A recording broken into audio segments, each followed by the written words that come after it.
All right, everybody, welcome back to the podcast and to my YouTube channel if you're watching this on YouTube. I have a very special episode, and I know I say that a lot because really most of my interviews I do are pretty special, but this one is super special for a lot of reasons. My guest today is my high school teacher, or one of my many high school teachers, but this one had a lot of influence on the direction of my life. This is Mr. Beane, or David Beane, as he has asked to be called. And Mr. Beane, David Beane, Dave, he is the instructor at Portland Arts and Technology High School, and he ran the video production program my senior year of high school. Back then, the program was called the Video Technology and Multimedia. At Portland Arts and Technology High School, it is now referred to as the New Media Program.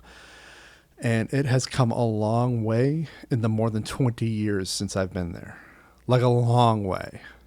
I haven't been there since I graduated in 2000, and then I only visited once when I was looking to borrow a light kit for a short film that I made in 2002. So in the winter or spring of 2002, probably the winter of 2002, I went out there to borrow a light kit, and that was it. I haven't seen him since, because when I returned the kit, I did it through a student who was going through that program, a collaborator of mine. And I just gave the light kit to the student. I said, here, return this to the class. And he did. And so that's the last time I saw Mr. Beane in person. And we've been in contact off and on over the years, always through social media. And of course, I've been absent through social media intermittently just because I feel like social media and me do not get along. And so what happened, though, is at some point over the pandemic, I had learned about this ghost hunting thing that Mr. Beane had been involved in at Portland High School in Portland, Maine, which is also one of my former schools. And I'm like, well, yeah, that's a really old school. It's probably really haunted.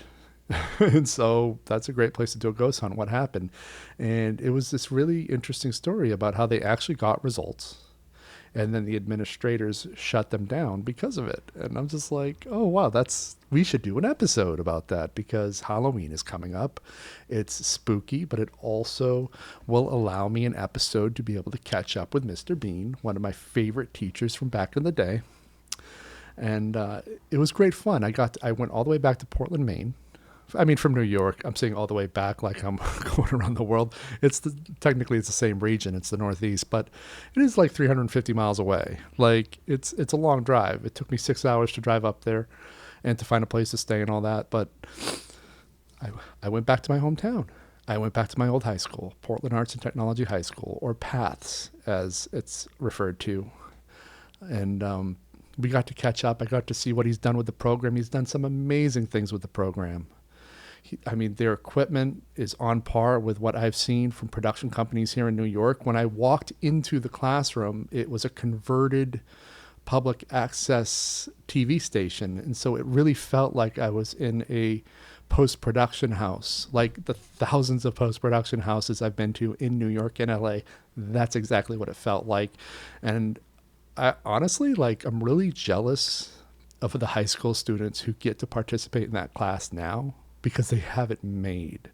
They have jibs and booms, and they got a professional just camera set up. They've got black magics. When I was in that program, we were shooting on SVHS cameras, but we weren't even shooting on the high-end SVHS systems. We had our cameras programmed for regular VHS recording so that we could watch it at home. It was really low end. I think our editing program was called Media 100, the Media 100 Suite, and it was an Apple-based nonlinear system. It was like an early, very rudimentary version of what you would think of when you think of a nonlinear editing system today.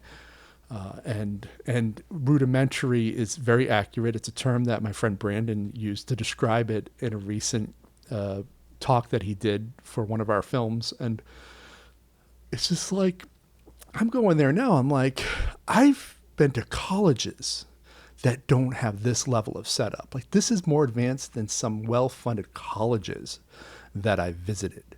I worked in the audio-visual office at Sarah Lawrence, a very wealthy and prestigious college, and their setup paled in comparison to what I saw at this public high school. So I'm just like, Mr. Beane has done everything, not only right, but he went above and beyond to really build this program out. I am so impressed with where that program has gone. And honestly, like, if you're looking to get it, if you're from like the southern Maine area and you want to get into film and video production, look into the video program at PATHS. It's called New Media.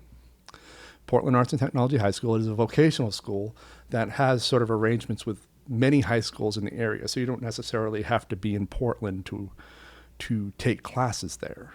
I think they take students from all over the area, in different school districts in different towns. I remember when I was in the program, we had students from Wyndham, Scarborough, Yarmouth.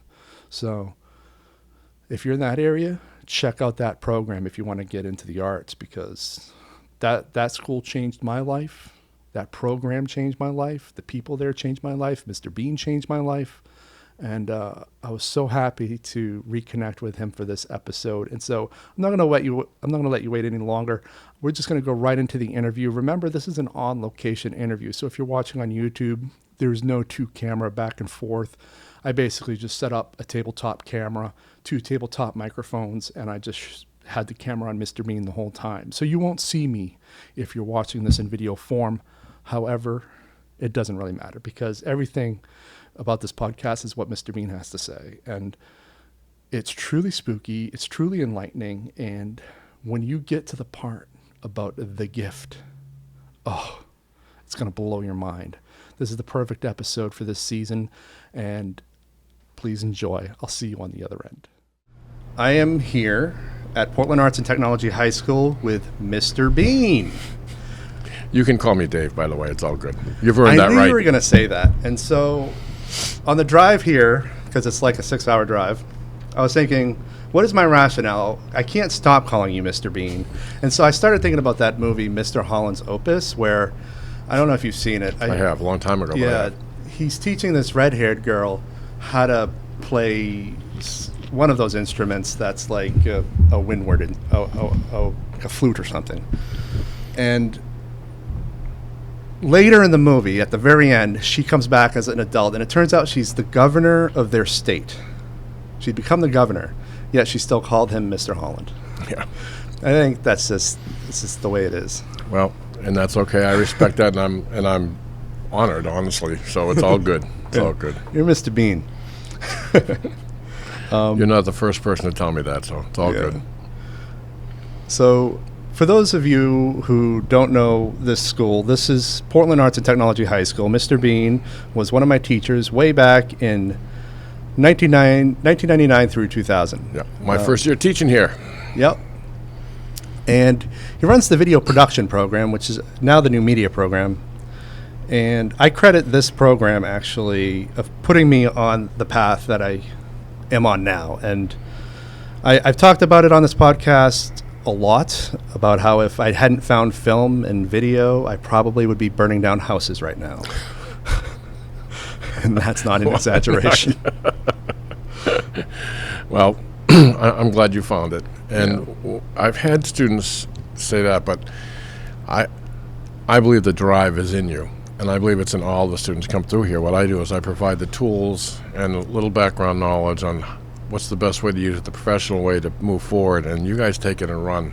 So I would turn that around and say I give you guys all the credit, and you in particular, because you've done really well. And I've enjoyed watching your career over the last, 20 plus years. So, it's all good in the end, my friend, all good in the end.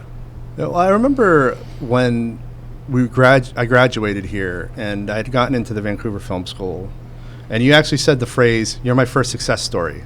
Yep. And that kind of shit just makes me want to keep doing it. Well, and you were, and still are. I mean, I've talked about you on numerous occasions over the past 20 years, and just recently, I was talking about how you were still down there and still making a living and doing well. So, yeah. and that's all you can do. Yeah. And the key was always just find a way to keep doing it. Yeah. It's not an easy profession. It's really rewarding. It's a lot of fun, but it's also a lot of work, and it takes drive and dedication to be good at and stay with it. Yeah. So, and that's what marks my students who do are successful. I have a number who don't. They go into different things, but for those of you who do it, you get the tenacity, drive, and desire, and the passion, and that's the big one. If you have passion, you're going to be all right. That's the key. And you always had that. There was never a doubt in my mind. Yeah. Sometimes I felt like it was an unhealthy obsession to a certain extent, but I also think that is part of it. Like growing up on the island just off the coast here,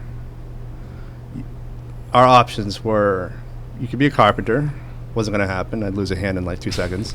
You could be a fisherman, which wasn't going to happen because I'm allergic to shellfish and I have motion sickness. Oh, double whammy. The only other option was really to do something that kept me away from trouble. And that ended up just being the arts. Well, and you have a heck of an imagination, still do. And, you combine that with passion and a means to utilize your storytelling ability, give you the tools. And that's what this program did, I think, more than anything else. We gave you the tools and the opportunity, and you flew with it. And, I don't know how much you remember the first year. My first year was a very tough year. I had some really tough kids to deal with. And it was you and a few others in your class who kept me there. I tell the story. My first day of teaching, I came home, and I had a huge 32-ounce 7-Eleven mug, and I don't drink very much. But I got home, threw some ice in one of those, and made the biggest white Russian you have ever seen. I went and sat on my recliner and kicked up the feet and took a really long drink. And my wife just sat there watching me because this was totally weird behavior for me. And she looked at me and she goes, "What in the hell happened?" I said, "I just think my job at Channel 6 is still there." And she goes, "No, you got to give it a week. You got to give it a week." And I did. And because of you and a few others in your class, I stuck with it. And to this day, I've never looked back. I knew I did the right thing, but it was hard. Yeah. And if I hadn't had you, and there were a couple of Josh and Steve, a couple of in class, and a few in the other afternoon session, I still would have been broadcast TV. But well, I feel like I don't know how it is now or how the students matriculate here now, but I remember back then, I first ended up in Mr. Nichols' graphic arts class, where King Middle School was basically trying to drive people there if they didn't think they'd succeed academically. Yeah. And it almost felt like a dumping ground for just special ed students, which I was. And I think that's how I ended up here. But I ended up after I finished Mr. Nichols' class, I wasn't going to come back. Yeah. I'm like, that's a big commute. A lot of people don't seem to be taking graphic arts seriously. I don't know what else I would do there. And so they just Portland High School signed me up for criminal justice, which is what they do when they don't know what to do with you. Yep. And my mother flipped the lid. Like, for all her faults, like, she loves fighting with administrators. Yeah. She's the parent that you want on your side in this case. And so she called up the school, and she pulled me out of criminal justice for some random reason. I don't know why they assigned me that. And she's like, this new video technology course, he already talked about how he had made friends with people there. Why don't you just sign him up for that, and we'll make sure he's on the bus. And so I almost had nothing to do with it. Wow. I just remember, like, I'd become friends with Greg Seymour, who was in the first class there. Yep. I remember that name. And not badly either, by the way. There were a lot of kids who came here who were kind of foundering, but when they get here and they see what they can do, and it's just not just me. This is something that happens here at PATH. Kids find their niche and they take off with it. And that happened with you and a few others, and it's changed a lot too, because I don't disagree. Back then we were a dumping ground for a lot of schools for a lot of reasons. But nowadays, we don't call ourselves vocational centers because of the negativity assigned with it. We're career and technical education centers. And we're starting to get the recognition we deserve for all the good stuff that we do. And I don't hear that I used to hear on a regular basis, if you go to PATH, you won't go to college. And nowadays, college isn't being pushed as hard. But now we don't hear that, because I've had kids go on. You went to I went to Paths. Yeah, and then the Vancouver Film School. Vancouver. I was for 1 thinking year. Alberta, but I knew It was that just wasn't a 1 year right. technical program, but Yeah. and then in my But it was a good mid-30s, I program. enrolled at SUNY. Yep. Got a BA. Yep. And then went to Sarah Lawrence and got an MFA. So Yep. I think Paths put me on that path, actually. Yeah, and I won't lie. I'm a little proud to be able to say that I was a part of that. So it makes me feel good. But we're seeing a different attitude, and we're serving a lot more people now. And it's part of it that I really enjoy. Yeah, I love my job. Let's just leave it at that. I love being a teacher, so it's good. Well, I have really fond memories of being your student, of being here. Between splitting my time here in Portland High School, I did everything I could to always be here. So sometimes I would, I missed the bus. I guess I have to stay here. And I would get in trouble from Portland High School administrators for doing that. Yeah. And one of the things, too, that I do is because Portland Arts and Technology High School is such a dope name, I don't put Portland High School on my resume. I put Portland Arts and Technology High School. Which that's fine by me. I wish more people did that because you don't always see paths. So yeah. But anyway, so we're here to talk ghost hunts. Yes, we are. So I was really intrigued when you had mentioned it in passing through one of our online communications that you did a ghost hunt at Portland High School, and then you were shut down. And I'd love to just unpack that because this is going to be released at the end of October. It's perfect timing. Yep. Where did this idea of the new media class doing a ghost hunt come from? Well, I want to say 2007 maybe, two young ladies in my morning class came to me and wanted to do a ghost hunt.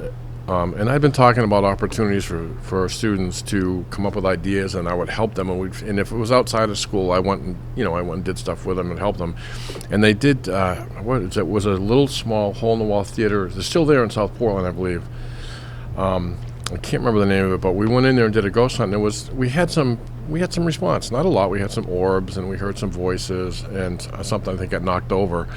But overall, it was a fairly benign experience, but it was fun. And more to the point, they put together a show from it, and they learned the intricacies of what it takes to put a show together.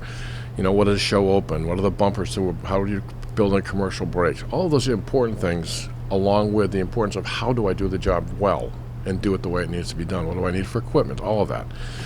So we did that. The next year we didn't do anything, and I got thinking about it. I wanted to do it on a larger way, and so I contacted Portland High School, and they said, "You want to do a ghost hunt?" And I said, "Yeah." So they said, "Yeah." So we did two in 2010, 11. We did the first one. In 2012 or 13, we did the second one, and in both of those, we got some really soft, like whispers, EVPs, and I think we got. Sorry, I should set that off. We got some orbs. Stuff like that. Nothing too major. Oh, the one of them we did. We got the Maine Paranormal Society on the second to the last one that came with us, and we brought flashlights, mag lights, at their suggestion. And so we went to the library at Portland High, where a lot of paranormal stuff happens. They hear voices, things get moved around, stuff like that. And we put them up side by side, and we put two specifically to do yes and no. And so the first one, there was a person, like a chaperone for the Maine Paranormal, with the young lady who was asking the questions, and she asked a question, and one of the lights came on. When the light came on, I was like, "Oh shit!" And everybody started laughing, and I went, "I said that out loud, didn't I?" And everybody went, "Yep." I said, "Oh," but it responded, and then there was a little bit of whispering because they asked a couple more questions. Lights would come on, yes or no, but nothing too much, nothing to really jump out at you, and then the paranormal person whispered into the questioner's ears, and she turned out, she goes, "There's some people in the room that don't believe this is happening because of you." Now I'd looked under the table, I'd walked around the table, I'm going, okay, I want to make sure I know that this isn't baloney. I couldn't find any reason why these lights were coming on. And then she asked that question, and she says, they don't believe, she didn't get the word you out, she'd get the they don't really believe, and both lights came on full bore. I mean, really bright. And I was like, oh, wow. So that was kind of fascinating. And, we did a quick little show out of that. And then in 2014, I believe it was, we went back, and we had an absolutely bizarre, and I don't know any other way way to describe it. An almost horrifying experience. I had 30 students. I had 4 or 5 chaperones, 2 of whom were professional broadcasters that came from my background as well, who were helping me from a technical and producing point of view. We set up in the auditorium. We set up in the library. But before we even got to that point, when we walked into the school, we were like, whoa, it smelled like sulfur. And we had a custodian who had volunteered, who was a great guy, to work with us, and he'd been wonderful. And when I said to him, I said, boy, what the hell is that smell? And he just looked and goes, what smell? I'm like, and the kids around me were looking at him and then looking at me, and we're like flabbergasted. And he goes, I don't smell anything. And then he turned around and walked off, and I went, okay. So one of my Portland High kids took half the kids on a tour, and as they went down into the music room, because that was one of the places we were going to do. And when they came up, half of them had to bolt out of the building because they were getting ready to be violently ill. They were all sick to their stomachs, and we still never figured out what that was. And some of those didn't want to come in, but they finally came back in. So we set up. It took us about 4 hours to set everything up, and we started the ghost hunt at 11 o'clock. And right out of the gate, stuff started happening. My daughter, who came along, she was about 12 at the time, swore up and down she saw something, and she was kind of panicking. I was thinking, like, it's okay. It's like a group thing of hallucinations, like they're seeing stuff, and it's a group participation thing. But then somebody else saw it totally separate. And I'm like, wait a minute, what is happening? And things were like weird stuff. I get into the elevator. I was one of the few people who had a key to use the elevator to bring stuff up and down. Students had to use the stairs, but I could use the elevator. So I get into the elevator. The elevator would only take me to the second floor. We were working on the first floor and the third floor. It would never take me there. It would always take me to the second and would not go anywhere else. I was like, son of a gun. So I gave up on the elevator. But I want to say about 12:30, 1:45, I got a call. It's just Beane, get down to the cafeteria now, because the cafeteria, we had pizza delivered and we had parents overseeing the kids. And I get down there and go, what's the matter? And they said, you got to see this. So I go off into the corner where this kid named Gabe was sitting, and Gabe was one of those kids, he's like a puppy. He's just bouncing off the walls, always full of energy, hyperactive all the time. He used to drive me bananas in a good way. He had his head down on the table and could barely move. I mean, he was so lethargic, and I said, you all right? He had a hard time just picking his head up. He goes, I don't feel good. I was like, uh-oh. So one of the kids says, show him your back. So I went, yeah, what's going on? So he couldn't even stand up. 2 kids had to help him get up out of the booth. And he turns around, he pulls up his shirt, and there's 3 really bright scars, like marks, like heavy-duty raised scratches on his back. And I was like, what the hell? And he goes, yeah, I don't know what it is, and it really hurts, but I don't feel good. And I'm like, okay. So that was about 15 or 20 minutes after that happened. As I'm sitting there with him, I hear down the other end of the cafeteria, Dave, come over here, you got to come see this. So I walk over, and there's one of the people, Maureen, from, was one of my friends from Channel 8. Actually, she wasn't there at the time, but we'd worked together there. She goes, you got to see this. And a young lady who'd been standing up in the same place that Gabe had been when he got scratched, about 5 feet away, and she got scratched. And it looked like 2 hands, 4 vertical scratches on each side, going right down her side, right around belt high, down her, like the back over to her, just above her buttocks. And it was not quite as bright as the 3 going across Gabe's back, but I'm like, oh my God. And then at that point, kids had been seeing stuff. I hadn't seen anything, but just didn't feel right. It just didn't feel good. So I said, let's step out in the hall. So Maureen and I stepped out in the hall, looked at each other, and it's almost like one of those jinx things, We just looked at each other and said, pull the plug, and we both nodded, and we were out. It was so bad that at midnight, almost like Cinderella on the dot, one of our kids said, I can't do this anymore. My mom's here. I'm going. Took off. And she was gone. And then after this happened, I don't think it took us 4 hours to set up. We were done and out of that building in 30 minutes. I've never seen kids work so hard, so fast, but every last one of us wanted out of that building. So at the end, here's just a side story. As we're leaving, I made all the kids, based on what I'd read and seen, I thought, well, we'll just do this to be safe. I grabbed all the kids all together in a group, and we walked in the door to the auditorium and got up to the front of the stage, and I said, each and every one of you, I want you to put your hand up and say, you do not have permission to follow me. You are to stay here. And so I didn't stay for the last 5 kids because I had one of my students who was a producer, one of the lead producers there, and I trusted her. So I get through the other ones, I'm walking out, and I'm getting everybody and all the equipment out, and I found out after the fact that she said, "You don't scare me," and ran her mouth. So later on, as we get everything done, taken care of, she lived outside of the city. I won't say where because I don't want to give it away, but it was a little bit of a drive. So my daughter and I drove her out. She told me that next time I saw her, I think it was on like a Friday night, so I saw her Monday morning in class. And she said, the weirdest thing happened. When I got home, my cat, who I'd raised from a kitten, came out of my bedroom, which is right off the kitchen. She lives on a ranch. Came out, and you know how cats will lean against the edge of a cabin on the floor, just kind of scratch their back walking into it. They said that she was doing that thing, and then all of a sudden she looked over and saw me, and when she saw her, she went up on all 4 legs, let out a god-awful screech. Her hair stood straight up, and she bolted into the bedroom, went into the corner of the bed, and wouldn't come out till daylight. And I'm like, oh. And then for the next 3 years, until that kid moved out of state, she couldn't buy good luck. Everything and I just remember reading this stuff going, oh my God. And I didn't know initially I didn't know about her taunting, because the one thing I promised all parents, and I was nut about it, we don't taunt. We are here to debunk. We're not here to prove, we're here to debunk. And if anything's left over, then we can say, well, this kind of proves, but we are here to debunk, and we don't taunt. And that kid couldn't buy good luck for 3 years until she moved out of state. Yeah. And then things started getting better for her. But it wasn't until she cleared the state, actually New England, to be honest, and it was just amazing. And there were so many weird little things that happened like that. It was quite a night. Yeah, well, there's a lot to unpack. Yeah. For sure.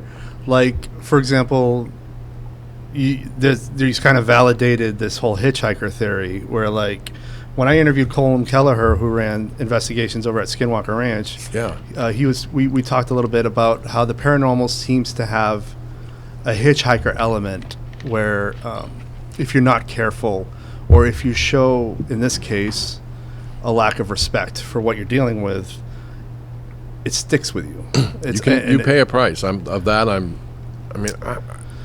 do believe in there's parents. There's something there. I don't know what it is, and I don't pretend to understand it, but I do believe in it, and I do believe you can antagonize it. I've seen it, so I know they can. You can. Well, one of the things that they're realizing from the studies over at the ranch is that the paranormal seems to behave a lot like a contagion, and this is where the whole smell of sulfur thing comes in, because when he initially told me the story, I got the impression that everybody who had been ghost hunting smelled it, but the one staffer at the school who wasn't involved didn't smell it. Yeah. That's correct? Yes. And yeah. I do wonder if that's another part of sort of this idea that people who experience the paranormal are experiencing it because of this sort of way it kind of spreads. Just the ability to experience it. And because you guys were immersed in this for so long before, you were obviously open to it. Yeah. Well, here the thing was, I did not expect this in any way, shape, or form. I figured it would be another fairly benign night. I mean, the time before it, we actually had a reporter from the Press Herald come in and go around and was doing, she was streaming some stuff and we had a great article in the paper. We've had TV stations show up and do stories. This one was relatively quiet in terms of that kind of coverage, although they were, but I ended up sending some information, but it was just a different night. I mean, the other 3 ghost hunts I'd done have been benign, nothing major. But this one just had a different feel from the second we walked in the building. It was like we hit a night when a portal was open, for lack of a better description of it. That's the way I described it. It's like it was never malevolent until then, and then it just started getting scary. And I made up my mind, and I should have done this beforehand, but I hadn't done probably as much research as I had to find out that young minds are more susceptible. And, when you think about teens, telling them not to taunt is like... Well, did you break off in groups? Yes. And so were some of them not supervised? No, the groups were also, there was a group in the auditorium and a group in the library, and there was always adults with them. And then there was, they could walk unsupervised, but they were supposed to be in teams of 2. from the different locations, as long as an adult knew where they were going. And we had radios, and we were pretty careful about that.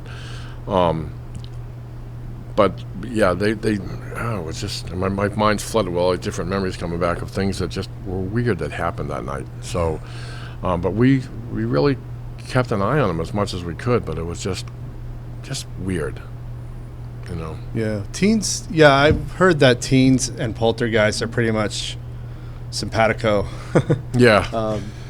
And to that sort of, I love the idea too that you were going into debunk, and you came out with a photograph of 3 scars down someone's back, which, as I told you before, is often regarded as an affront to the Holy Trinity. Whether you're religious or not, I'm not religious, but I understand that, and it's horrifying. Yeah. Well, when I saw that on Gabe, and then when the other student came in, and I'm using Gabe's name because I have his permission. The other student I haven't talked to, so I'm going to let it go. But when I saw the second one, both Maureen and I were like, oh, my God, we got to get out of here. This is not safe. And it was just like unlike anything I've ever, you know, my girlfriend at the time referred to me as a ghost magnet because wherever I go, stuff seems to happen around me. And I've had 1 or 2 experiences in my life that were unpleasant where I was like, what the hell?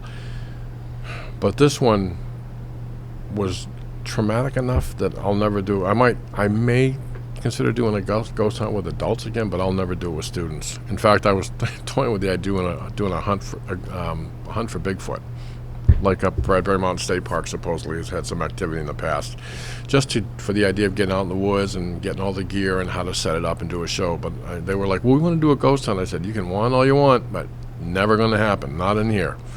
I mean, the other thing that happened, we had a table set up. Well, people can't really see around, but we had a table set up with all the equipment on it. Myself and 3 other students were responsible for the technical elements. We charged the batteries that day. We made sure we had plenty of stuff. We got there, the batteries would die, then come back up again. Mm-hmm. But the weirdest thing is I had 2 high 8mm cameras, right? They were working fine, and they had great night shot. I mean, you could almost go to 0 light, and there'd be enough illumination and reflected light or whatever that you could see. I keep hitting the mic, sorry. It's cool. But I have to talk with my hands. But you could see the outline, you could see stuff. It was pretty good. And recorded a whole bunch of stuff, and we were never able to play it back. The tapes themselves were ruined, and the kids didn't do anything wrong. I mean, there's nothing out of the ordinary. The cameras never worked again. The tape transport mechanisms would just take the tapes and tear them up. I ended up using them as part of another project of how not to treat a camera. I let the kids destroy them in new and novel ways to show how not to treat them because they were basically nothing I could use anymore. And there was no logical reason for those things to die. They just never worked again. We had some good stuff on. The other thing is I had a security setup with 8 cameras that went into a mainline computer. It was the first time using it, and I hadn't read the book all the way. And we caught some stuff on that, but we shut the unit down to bring it home. We didn't realize that we had to dump all the footage first. So then when we shut it off, we lost all the footage. Yeah, I didn't read all the book. So this day I'm kicking myself. But it was like one thing that happened earlier in the evening. I was in the library, and one of my producers was videotaping me doing an introduction. Hi, we're here at Portland High School. My name's Dave Beane, da-da-da-da. And with no further ado, I'm going to toss this to so-and-so who's going to be one of your hosts for the evening. And so in the meantime, I can see out the narrow doors, and there were 3 or 4 kids around the main setup where the computer and the monitor was for all the cameras. And all of a sudden, all the kids just lean in, and you could hear the chatter go up. And so she said, cut, we're done. And I said, great, what the heck's going on out there? And she said, I don't know. We went out. And the kids in the hall were like, did you see him? Did you see him? And I'm going, see who? What are you talking about? There was an old guy standing behind you. And I said, there was nobody in there with me. And they said, oh, yes, there was. And there were a couple people I would have put it to, like, okay, kind of excitement and all that. But there were 2 students who were very level-headed and grounded who were going, I don't know what to tell you, but whatever it was there. So I looked at the producer who was looking behind me, because suppose it was behind me. She never saw it.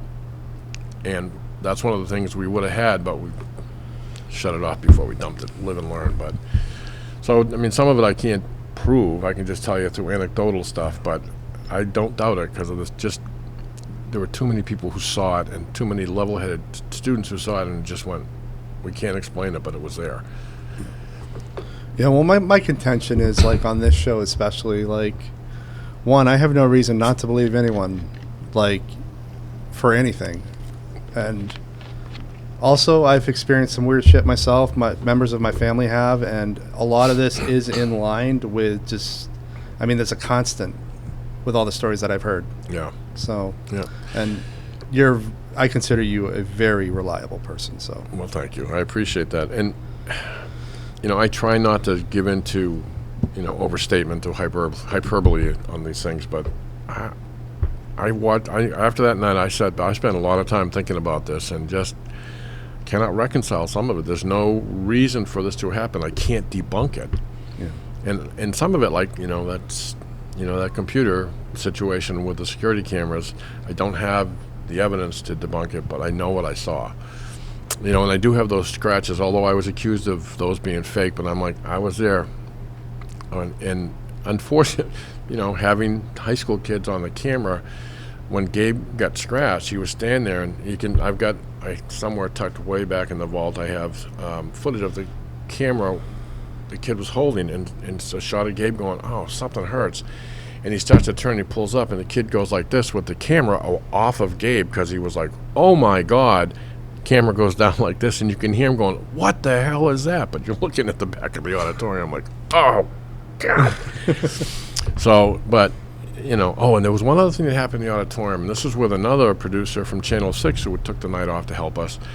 One of my young ladies was in the middle of the seats in the auditorium and had a flashlight on the stage and was talking to an entity and was getting a response with the flashlight. And she was hearing a child's voice, and somebody else heard it. It didn't show up on anything we recorded, but it was a little kid's voice, which is supposedly not necessarily a good thing. And she was standing there, and I'm trying to remember exactly how it goes, but she was getting some responses, are yes, are you an entity? The light comes on for yes in the affirmative. And then the voice went deeper, and then started going deeper, and she just didn't feel right. And then she started going, oh, my back. And the voice, in a deep voice, said, we don't want you, get out. And she said, I don't want to be here anymore. And she goes, oh, my back. And so this other person, who was named Maureen as well, went down and put her hand in her back and said, do you mind if I put my hand on my back and on your back? And she goes, no, go ahead. She puts it up high, and she goes, no, that's not it, go lower. She puts it down low. She goes, in the middle. And she went like that, and her hand came right off. She goes, oh, my God. That is so, I don't know, it was burning her. She goes, I've got to get out of here. And then she started feeling sick, so she put her arm around another student, and they started getting her up.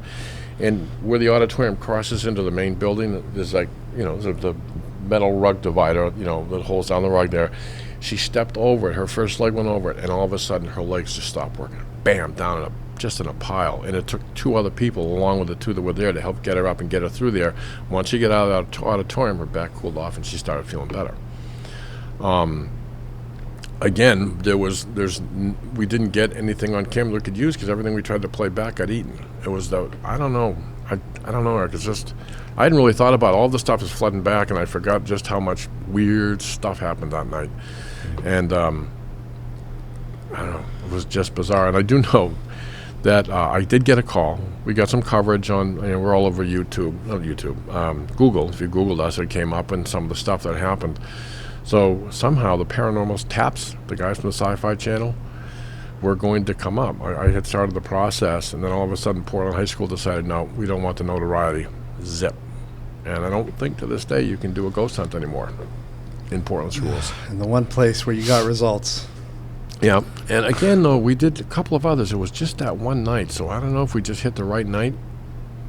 I don't know. I just don't know. All I know is... How many were done before this one? How many ghost hunts? Yeah. Total of 3 or 4. Okay. It's at least 3. And this was there might have been a 4th one. This was the last one, 2014. And I said, that's it. I'm done. Yeah. It seems like it's very constant with what I hear, where they were getting sick of you guys. It seems like, because one, I don't think we're alone. And I don't know what it is. I don't look at anything through a religious lens. I feel like it wouldn't make sense that we would be alone. And so many stories I hear are, they reflect this in a certain way. Those who show respect tend to be okay. Yeah. Those who show indifference or a great deal of disrespect don't turn out okay.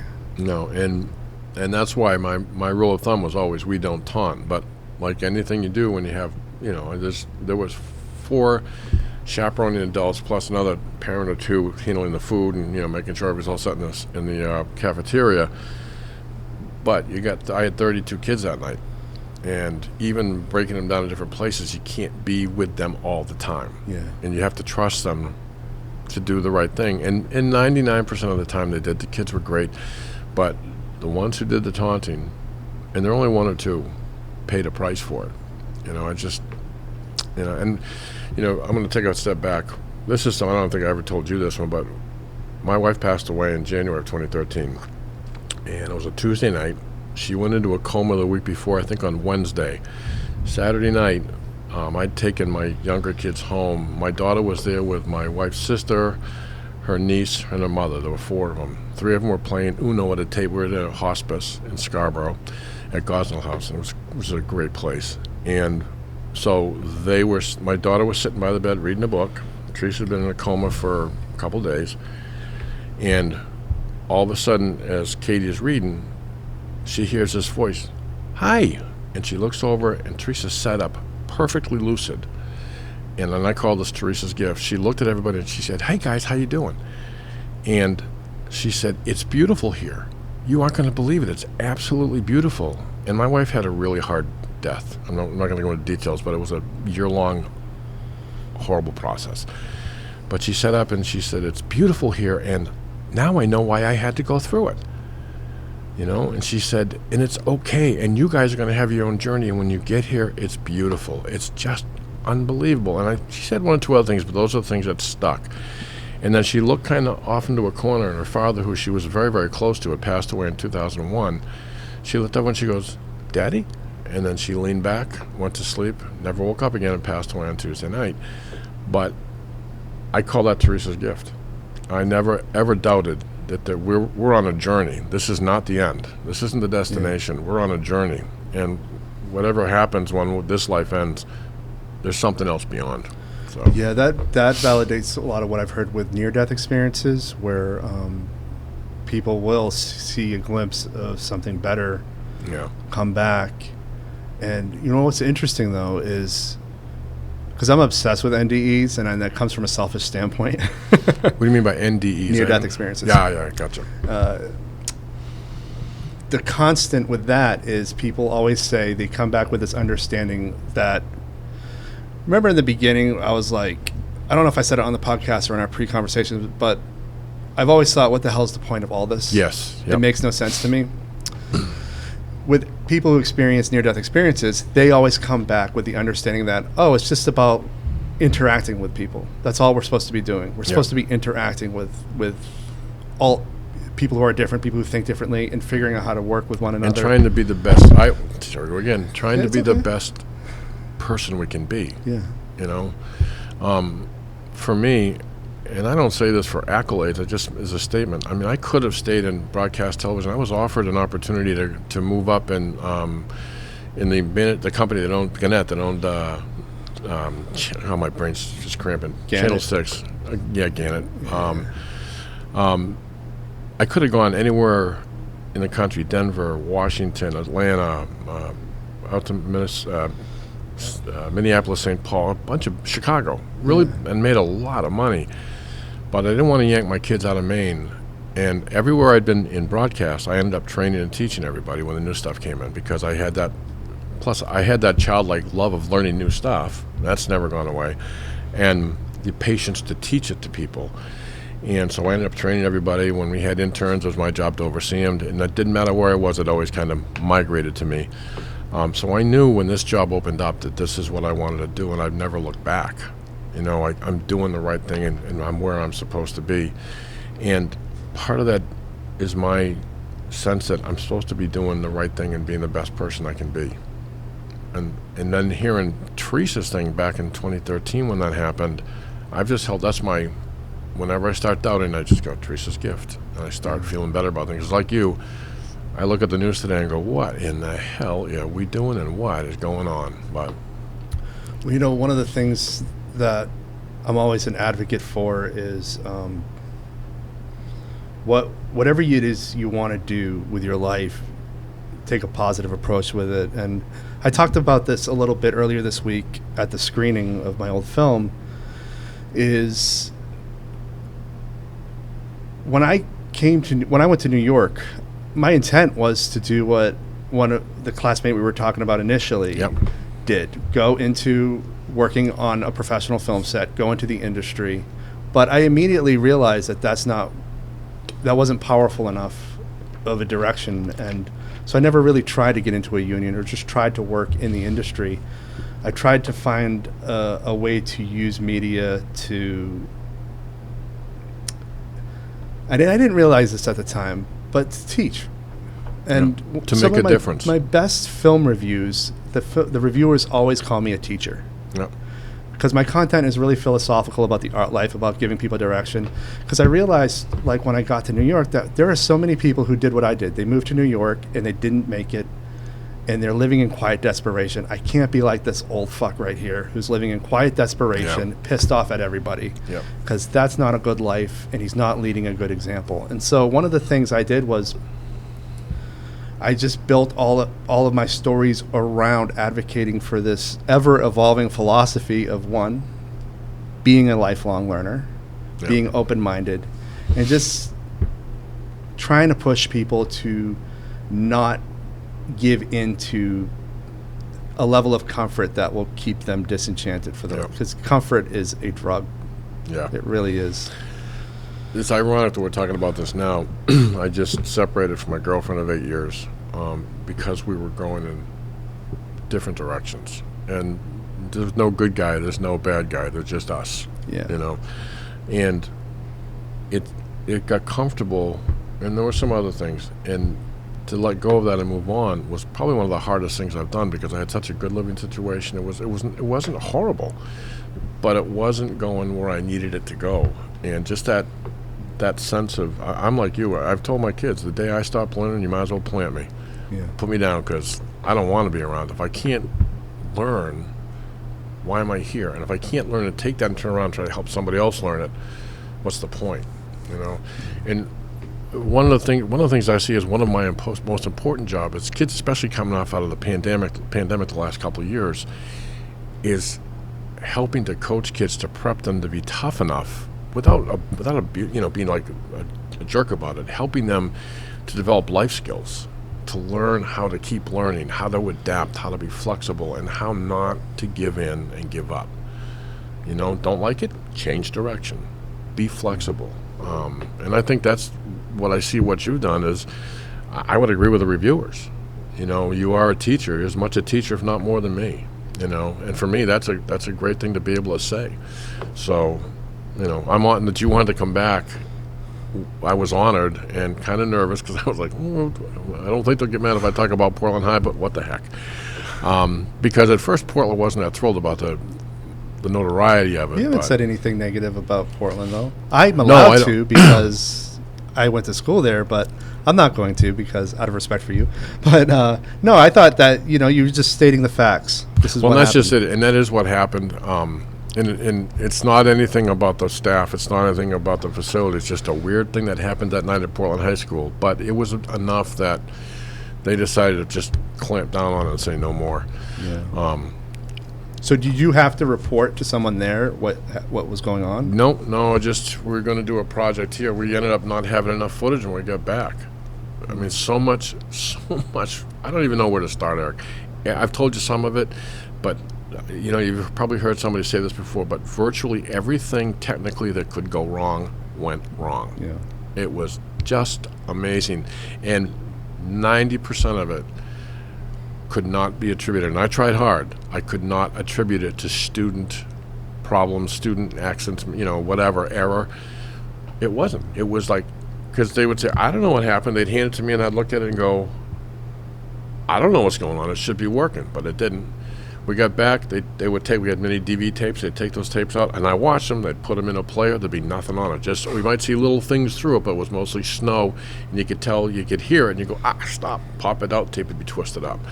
It was just like that in the high 8 tapes and the cameras. Never used them again.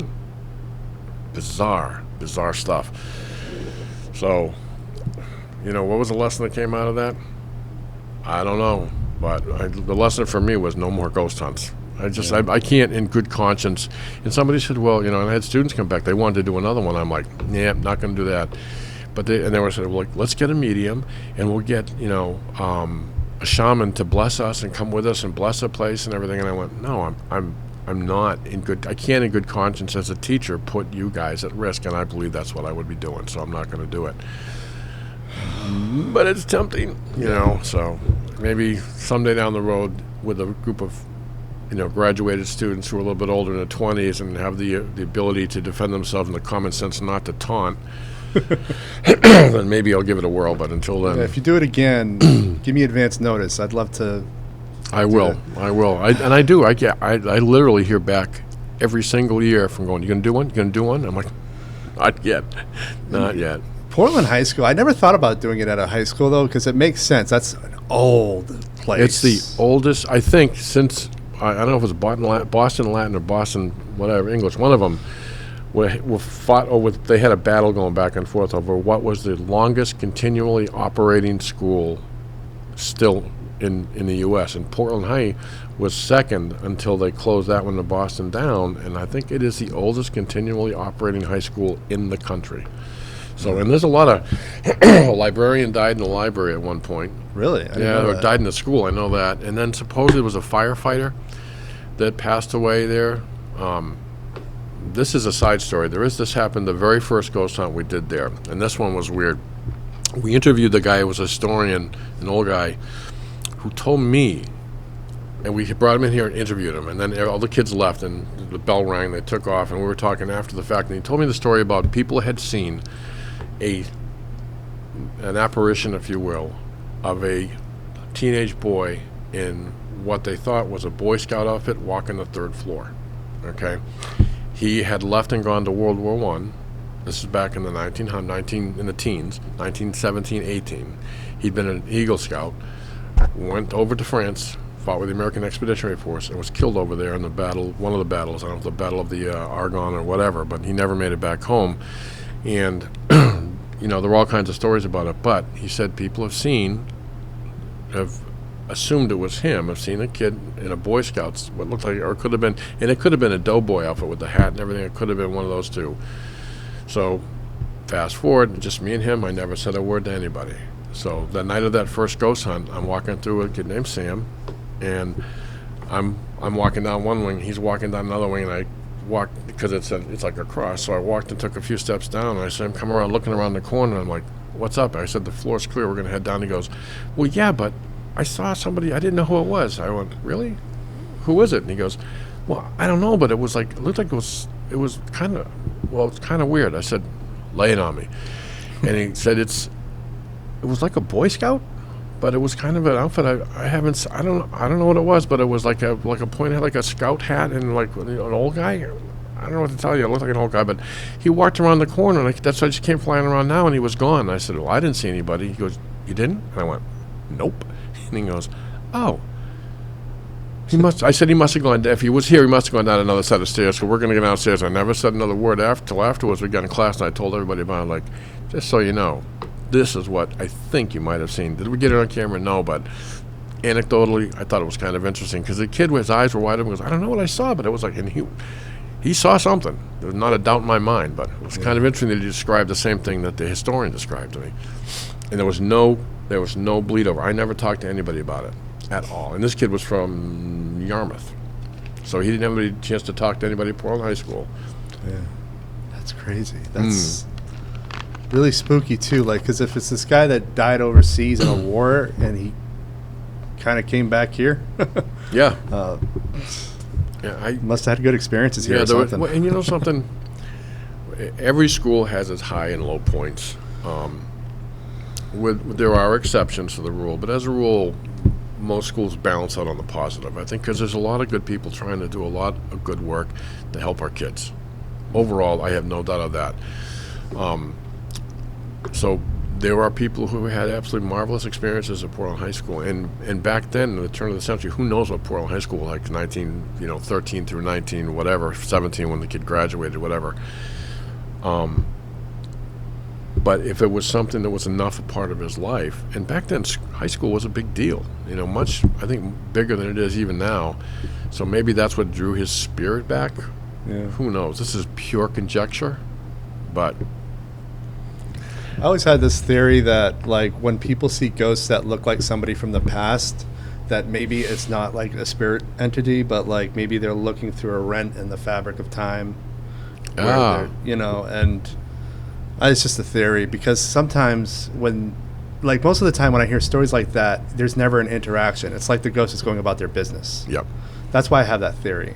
Whereas with things like scratches and the smelling of sulfur, that doesn't seem like it's the same thing. No, I would wholeheartedly concur on that one. I agree completely, because that was, like I said, most of the stuff was benign till that one night, and there's no logical explanation for it. If there is, damned if I know what it is, But I'll tell you, it shook me. It really shook me, and for a long time, it was bad enough that I was still recovering from losing my wife. But that happened, I'm like, oh my God, what the hell? So, I just swore up and down I was in for ghost hunts. But so the final, what date was what year was the final hunt? It would have been April of 2014. Okay, so your wife died in 2013. Yep. So that might have opened you up even more. Could be, because we did before we did the ghost hunt earlier in the year 2014. One of my students wrote a killer in the dark kind of thing, and so we had the lights going out, and we shot with those high 8 cameras. This is how I knew they shot beautiful stuff, because this place was almost blacked out, and you could still see, the black and white image of me moving around. And the kids were editing the footage, because I was walking around. There were kids had been killed in the dark. The light would go out and people would die. We turn the lights back on, and oh my God, look at the bodies, type of thing. Well, at one point, I'm walking around the pylon that's over behind you, and the camera's over here shooting me, and the kids are editing, and somebody goes, oh my God, Beane, come here. And I look, and there's 2 orbs fly right out of my chest. They didn't fly in from the back. We never saw them. They just shot out of my chest. And I'm going, that's nothing. That's just dust. I think it's dust, but it was really weird. So I don't know. That is so spooky. I grew up in a house. It's kind of weird. I grew up in a house in Stoneham that my mother's family grew up in. My mother's family had 5 kids: boy, girl, 8 years from oldest to youngest. My mother moved in. My family had 5 kids: boy, girl, 8 years from oldest to youngest. So there was a lot of correlation. And I'd had my great-grandmother passed away in my sister's room upstairs. We had stuff happening all the time in the house. We had portraits of each of my siblings and I done when we were 5 years old by the same artist in Rockport, Mass. And they would change places on the wall. Intermittently, every once in a while, you'd walk in and go, wait a minute, I was up there. How did I get there? And no one ever touched them.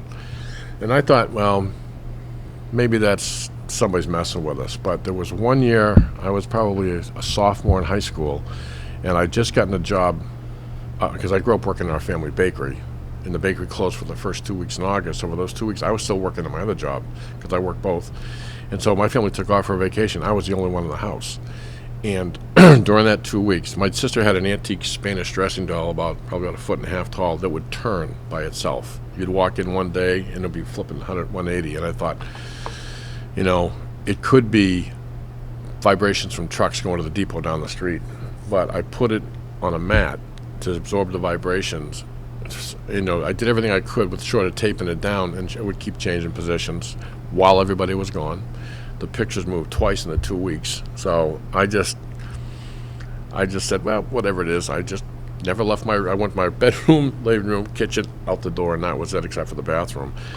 But there was one year, working in the family bakery at Thanksgiving and Christmas, we would go 3 or 4 days, and we'd just go to the bakery and stay there. And my father would say, okay, you got 2 hours, flour room. And I'd climb up in the flour bags and fall asleep for 2 hours. And we got about 2 hours out of every 24 to sleep. That's how much work we did.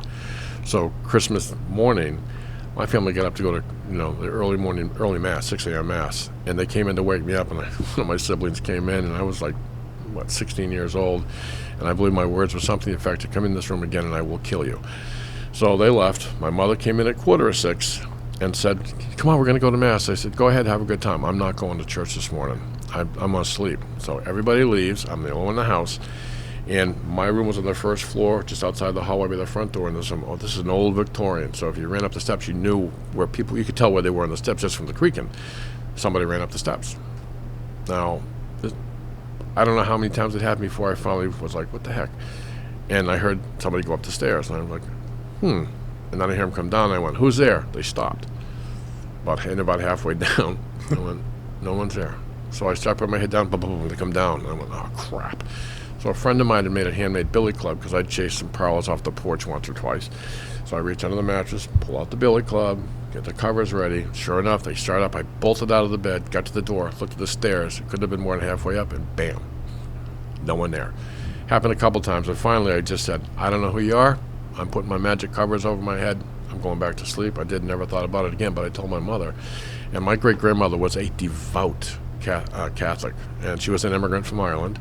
She had 11 children, and it said she didn't really love her husband. She did it for the faith, Yeah. And did you just put on an Irish accent? Oh, yeah, I did, just a wee bit of one. But she said, "Aye, that's Granny Barnes. She's not quite happy that she didn't go to Mass today." And I was like, "Makes perfect sense." But stuff like that all the time. So anyway. So you shine. Well, we've had moments. Yeah, we've had moments. I was reading this book about these pseudo-academics. Their research wasn't really great, but they had some interesting ideas because they were trying to put together old fairy lore with contemporary UFO stories and other paranormal. And there's a constant that runs through all these genres of the paranormal, and that's that there are people who they call shine bright. And it's this idea that certain people, certain consciousness can be seen by whoever it is that's out there. And so that's who they're attracted to. And so kind of like the concept of why mediums see what they see or whom they see. Yeah, exactly. Because one of the examples they give is there's this some rural town in the UK which is really known to have a lot of people. Oh, hang on. What happened? Motion activated lights are on a timer. I was getting like, what the hell? with all the episodes, the stories here, but there are people that like would historically go missing in this town and never be seen again, and there's nowhere for them to go. And there would be orbs, there would be craft, dating all the way back to before anybody knew what a craft was. Yep. And the rule of thumb in this town was don't shine too brightly. Really? Yeah. Those exact words. That is Crazy. Interesting. Yeah. That's really fascinating. Well, first off, these motion activated lights, here's a side story too. And we had them in about 2010, I think. We've had them for about 10 years now. So the lights off in the far corner here are on a separate switch and on a separate motion indicator over in the corner. So the only way they get set off is somebody over there has to physically move. I cannot tell you how many times in the last few years. Now, we've had 3 people from PAS who are employees here, on top of my wife, who was in here a fair amount with me, passed away in the last 8 years, or 10 years since my wife passed. And I was really good friends with 2 of them. And I will be sitting at my desk in the opposite corner and working away, and I've been at it for an hour or 2, and no one comes in. It's just me, and those lights go out. And on more than one occasion, I've gone, oh, God, there was something I was supposed to do. Or not even just something I was just working. I wouldn't be thinking about anything in particular. The light comes on all by itself. And I'm like, it used to spook me, but now I'm like, okay, Teresa, I forgot something. What was it? It'll come to me, And for a while, a good friend of mine was a custodian who died in the building. He just dropped dead. One of the nicest people in the world. He's salt of the earth. And it happened a couple times right after he died, and I was like, I can't explain it, and I'm probably full of baloney. I get it. But I just sensed that it wasn't Teresa. It was something different. I was sure it was Dick. I was like, okay, you little booger, I know what you're up to. You're trying to mess with me, and then nothing would happen. But it's like at least half a dozen times, probably a couple times a year, I'll be in this room by myself. Won't be anybody in here for an hour or 2. Bam, those lights come on by themselves. So, and they're motion activated. Something trips them. So, you know, they got those game cameras out when they can pick up orbs, and you know, they have motion activated stuff. So, I don't know. Oof. It's interesting. Yeah. Spooky. Well, yeah, it is what it is. But I think the paranormal, there's so much more to it, and it's becoming. All the research is crossing over, and there's so many ways all of it's linked. There's the paranormal, there's you know, the demonic stuff, for lack of it. There's UFOs, and you know, the multiverse, and you start looking at all this and going, how is this all connected? But there's so much there that we can't explain. You just go, you know. Yeah, there's this is something I've been exploring a lot in my writing, because I am interested in this idea that we're not seeing or experiencing reality proper. For sure. Yeah. I think there's a whole iceberg under where we're living and where we're functioning. And yeah. Here's another one. Have you heard of the Mandela effect? I just heard about this. Can I talk to you about that for a sec? Go ahead. Because I was driving back to Maine from New York on Sunday, and I might get emotional because this really fucked me up this week. That's all right. For some people, as I've gotten older, I cry at the drop of a hat. I've stopped apologizing for it, so don't worry about it. It's all good here. There's this girl I went to high school with, I went to middle school with, I went to elementary school with. Her name was Darlene Jones. For the past 20 years, I was sure as shit that she had 2 kids, was happily married, and living on the island. I found out Monday that in 2015 she died of cancer and was living in Westbrook and was childless. I remember seeing her with her kids on MySpace and later Facebook. Wow. See, my kids and my son, like, is, you know, I gotta explain a little bit, so I'll make this quick. Yeah. In the year before my wife passed, I never knew how my wife was. I knew she was smart. She was a registered nurse. She would, you know, doctors would consult on her because she was that smart about seeing things, and she had such great experience. But the years before she died, she'd been religious, more so than me. But she started looking for the meaning of life through, you know, she started studying physics, string theory. She was looking for trying to understand the concept of looking for the God particle, all of that stuff. And she would start talking to me, and I'm not stupid. I'm fairly intelligent, but she lost me. And I knew she knew what she was talking about. And I'm like, oh, my God. And so when I was talking to my kids, Zach and Katie, about it. And part of that conversation came up. We started talking about the Mandela effect, which came about because of the experiments of the CERN super collider. Well, all the fun stuff they're doing there, they're not really knowing too much about what the hell they're really doing. And we all 3 of us kind of started talking, and Zach has been like his mother. He's way smarter than I ever gave him credit for. And he was digging deeper and started explaining to me, and Katie and I were like going, wow. And then all of us were like, well, you know, there was stuff like that happened with you that, and I can't give you a specific right now because, of course, I've reached that point in my life where I'm old enough when my brain needs something, it shuts down on me. But there were things that have happened in the last year or 2 where I've gone, wait a minute, that's not how I remember it. And this started with Zach said it's something to do with there's like a Fruit Loops thing, the Fruit Loops effect, because there's a box of the Fruit Loops package changed. It used to have something on it, and then it changed to something else. And people would say, wait a minute, that's new. And Kellogg's was like, that's not new. We've had that for years. But not just a couple. Thousands of people were going, no, that's not what it was. It was this. So, and that's why they call it the Fruit Loops effect or something along those lines. And it was like really, really bizarre. So I would not be surprised, and I would certainly say that's a credible thing with what happened to you. I feel like, I mean, I don't know what it is. Like, maybe it is memory, and maybe I've been out of touch so long, I don't know. But I just feel like it's happened enough times to me and people I know where I'm just like, it feels almost like we're being shuffled through different realities, and slowly it just keeps changing more and more and more and more. until we stop recognizing things that we were sure as shit. This was the way it was. Now it was never that way. Like it's like an alternate reality. Yeah, it's a new alternate to what we knew before. It's really, really strange. And I was reading an article about how sci-fi often points the way to where we're going. And I was reading, I wish I could think of the name, but it was something cowboys, but it was about multiverses and how we were able to jump between different universes and the changes we saw and how they changed things and how dangerous it was, all that.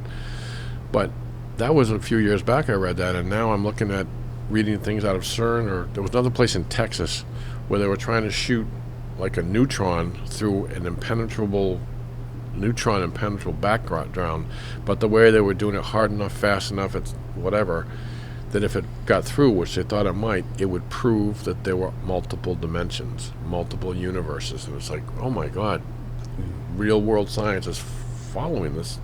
It's like, I mean, just the concept weird. Of like quantum tunneling. Yeah. To me, points in that direction too, because when we're recording digital video right now, we can't be doing that without the concept of quantum tunneling, where you're literally creating like almost like a microscopic wormhole, so that one piece of information can get to another side through an otherwise impenetrable wall, and you can only get through that wall in the disk drive. I'm calling it a disk drive. You know how old I am. Yeah. In the SD card. That technology doesn't exist without quantum tunneling, and it's just like, but what is it going through? Yeah. It's not going through the wall, and it's. Do you ever read about the double slit experiment, where this is where this idea of simulation theory is rooted, where everything exists for us. Let's say you have two slits in a wall, and you send like a molecule or whatever through it. If you're observing which one it goes through, it'll always go through the same one. If you take away the measuring device, it'll go through both simultaneously, and a pattern will emerge on the back wall showing you that it went through all of them. So by the act of observing which one it goes through changes the behavior, so it's almost like it's behaving for you the way you expect it. That's weird. That's so spooky. And it's been tested again and again and again. There's a great Wikipedia article about it. It's called the double slit experiment. Oh, I want to read that one. It will blow your mind. Yeah. Well, there's so much happening in terms of quantum physics and particle theories. And still, last I heard, they're still looking for the God particle.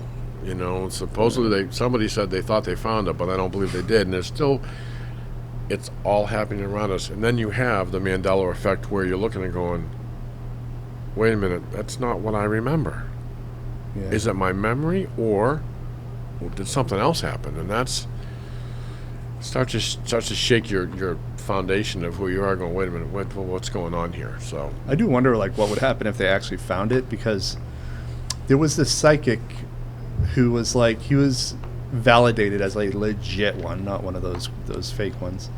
And they at one point, some major university, and this is all hearsay, I have no links to this, but some major university had like funded research of this guy's brain. He's like, yeah, sure, I'll do it. And in the labs where they were researching him, little micro flying saucers would appear and just fly around the room and then disappear. Whoa. As they got deeper into understanding sort of how his neurons fired and all that. It's almost like when you hear these stories about people meditate hard enough, flying saucers appear.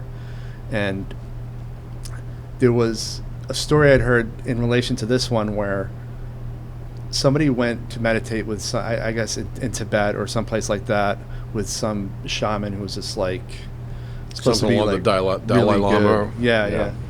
He's supposed to be like really good at just getting people in that zone, and they go into the zone and these flying saucers appear, and they're like, oh my God, do you see that? And he didn't open his eyes. He goes, just ignore them. They're gatekeepers and they want to distract you from getting there. That was his answer. Whoa. Yeah. And so by exploring this other guy's brain and having these appear, they were distracting supposedly they were distracting the scientists and the academics. I remember reading when I was a kid, and I've never forgot this, that we only use 10% of our brain. Yeah. And I've always maintained that if we ever can jump that up even to 20%, think of what we could do and what is our brain capable of. And it seems like we're starting to see what we can do as we expand it.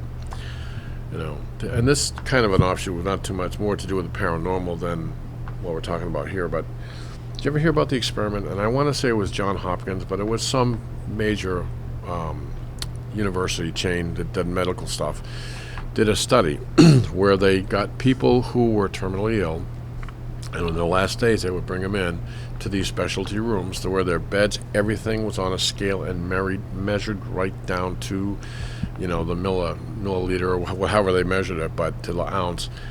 And when all of these people died across the board, and I don't know how many there were, but there was enough so that they could substantiate the study evidently, they accounted for everything in every single patient except 4 ounces. They never could figure out, and it's been hypothesized by people, the academics and the medical doctors who, I got to see it to believe it. I don't know what they ended up saying about it, but people who were there, who were part of it, hypothesized that is the soul. That is who we are. I mean, because we're energy. At our core, we are energy. This is just a mechanism to get us around, but who we are and everything we are, our lived and learned experience, our energy within us, and it carries to the next life. That's why they say the soul weighs 4 ounces? That's the rumor. I'll have to go back. I read that a long time ago. I remember reading it going, well, isn't that interesting? It kind of makes you go, that combined with, and I'll just keep, I've always, since it happened, I called it Teresa's gift. From what she told me. Story. I think that's the highlight of this episode. It's been the highlight of my life. She was my soulmate, and I didn't start coming out of that fog until about 2 or 3 years ago. I was having a hard time. But looking back, my life with her was a gift, and that was one of the last gifts she gave me, or us, although I wasn't too gracious about it because, like I said, she died a hard death. And when my daughter, I felt kind of bad, but when my daughter said to me, she goes, "You're not going to believe this, Dad," and she told me that story, and part of it was, I now know why I had to go through with this. And I bit my tongue the first time, but the second time she told the story, I said, I wish you'd ask why, because I'd like to know, because I was still struggling. I was mad at God or whatever God in the universe is, all that. But once my anger settled and I got past it and thought about the core of what she said, I was like, this really is a gift. Because from that day forward, I don't care about dying. Death doesn't faze me. How I die, I'd rather not die painfully. But I have no doubt that this is a journey. There's no destination here. We just live, learn, and grow. Live, learn, love, and grow, I hope, is what we should be doing. But yeah, I feel like, I talk a lot about what is all this. It feels to me more like an education program of some kind. Yeah. It's just too perfect, and just how administrated it seems to be. Reality seems to be, Yeah. Well, and I think, I look back on reincarnation, which we were always, I was raised Roman Catholic, and reincarnation was not an option, Yeah. But as I've grown and learned to open my mind and learn and live and love everything you read and try not to judge, reincarnation to me seems like fairly logical. We go from one life to the next, so then there's a stopover in between, and who knows what happens there. But my guess is we learn from the experience and then we move on. My kids have said, and that's one thing Teresa said is, before we come into this life, we choose who we're going to be with, and we travel through our lives with other beings, whatever they are. So in a previous life, my son and I might have been two good friends doing something altogether different. And I actually, all right, don't laugh about this, but I'm a World War II nut, right? And I really focus. I love the history of it. I could probably teach a program on it, especially what happened in the Japanese theater, the Pacific theater of war. And my son and my daughter talked about it, and they're like convinced that I may have been. And when they said to me once, they said, "Well, you probably fought there. You were probably killed in there," because I was born 10 years after the war ended, 11 years. But then I got thinking about it. I said, I wonder, with my energy, am I always male, or could I have been female? And I started asking those questions, and it just gets me thinking more about what is our energy, what does it mean, and how do we travel on.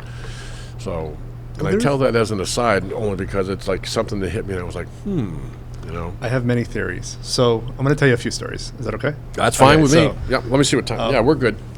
Do you have a heart out? Yeah, say 11:45. Only because I got a ton of work to do too. Okay, so. cool. That's fine. Well, let's say noontime. So my sister is obsessed with this psychic in New Hampshire. And a few years back when we were still talking to our parents, she convinced my mom to go because my mom has precognitive dreams. Really? And mostly focused on me. I actually appeared on Jim Harold's Campfire podcast and talked about it if you want to listen to it. That was actually this month, so that's pretty cool. But